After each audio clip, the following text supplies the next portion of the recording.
Welcome back. Well, yes, there are several key details in the guidelines. But Mr. Okoye, could you go ahead and conclude your thoughts before we went to break? Yeah, the point I'm making is that we have done what is needful. We have carried all the critical stakeholders in the electoral process along in drawing up the guidelines that will be used for the conduct of the 2019 elections.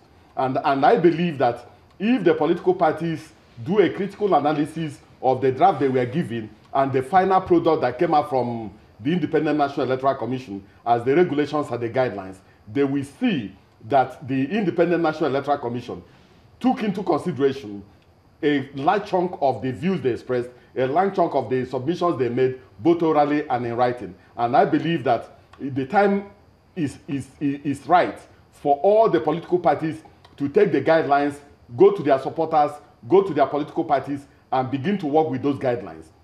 On its own part, the Independent National Electoral Commission has forwarded the guidelines to all the resident electoral commissioners and to all the other stakeholders that will use those guidelines for the conduct of the 2019 elections. We have started harvesting the core members that will serve as presiding officers.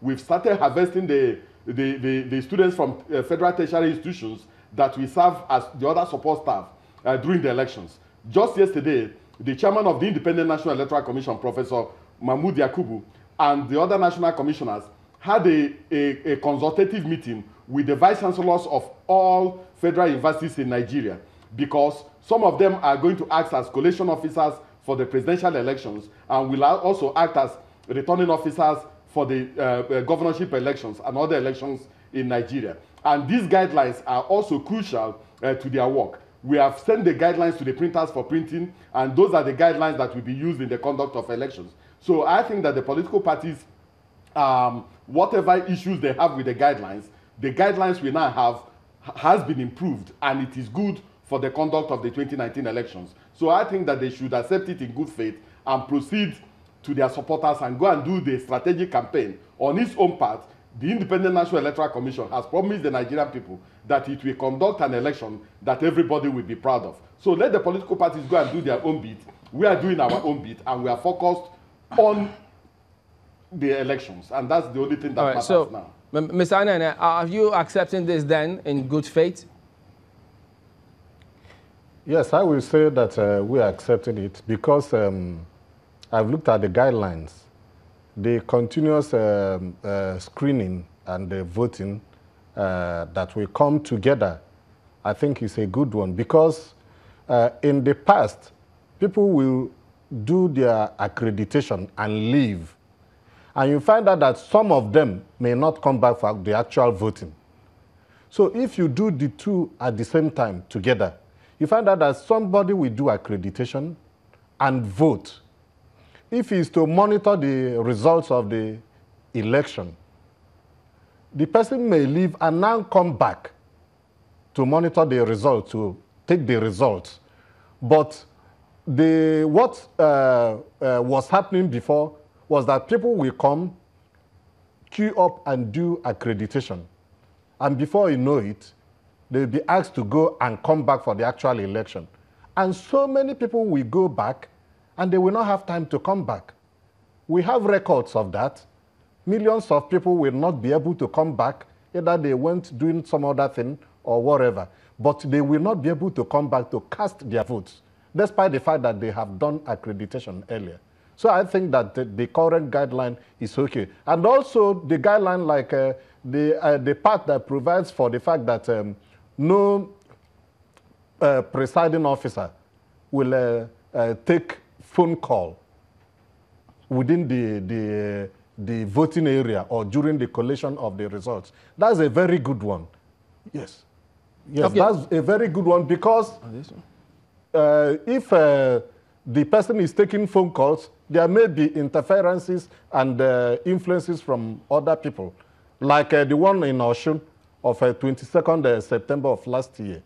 You know, a presiding officer in the process of announcing results had to take a phone call, and at the end of the day, when the result came out, a lot of people started complaining that that result may have been influenced by that phone call.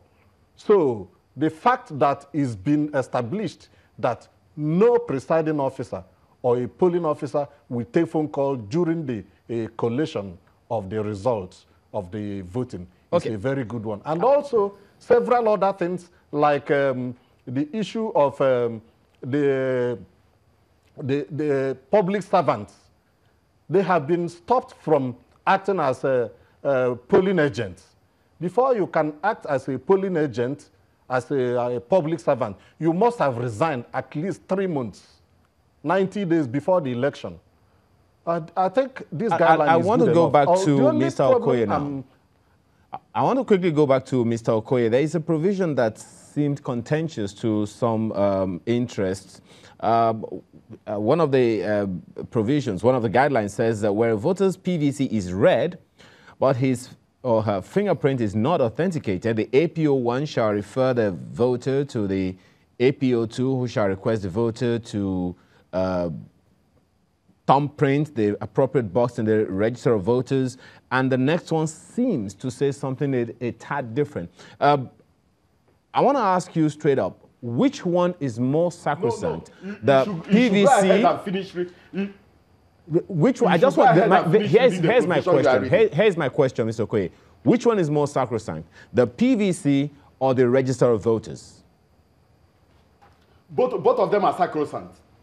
The truth of the matter is that, one, before you will be allowed to cast your vote, before you will be allowed to do business at the polling unit, your name must be on the register of voters released by the Independent National Electoral Commission. That is one.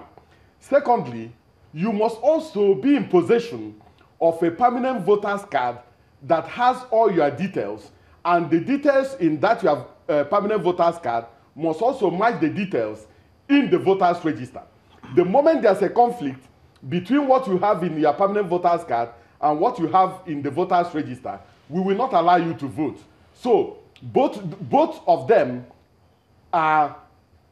work symbiotically. There needs to be some form of clarity. Is the base of the electoral process, and you must also have the permanent voter's card before we can allow you to vote. The smart card reader must authenticate that the permanent voter's card that is with you was issued by the Independent National Electoral Commission before, and that your name is also on the voter's register. If you cannot match these two together, we will not allow you to vote.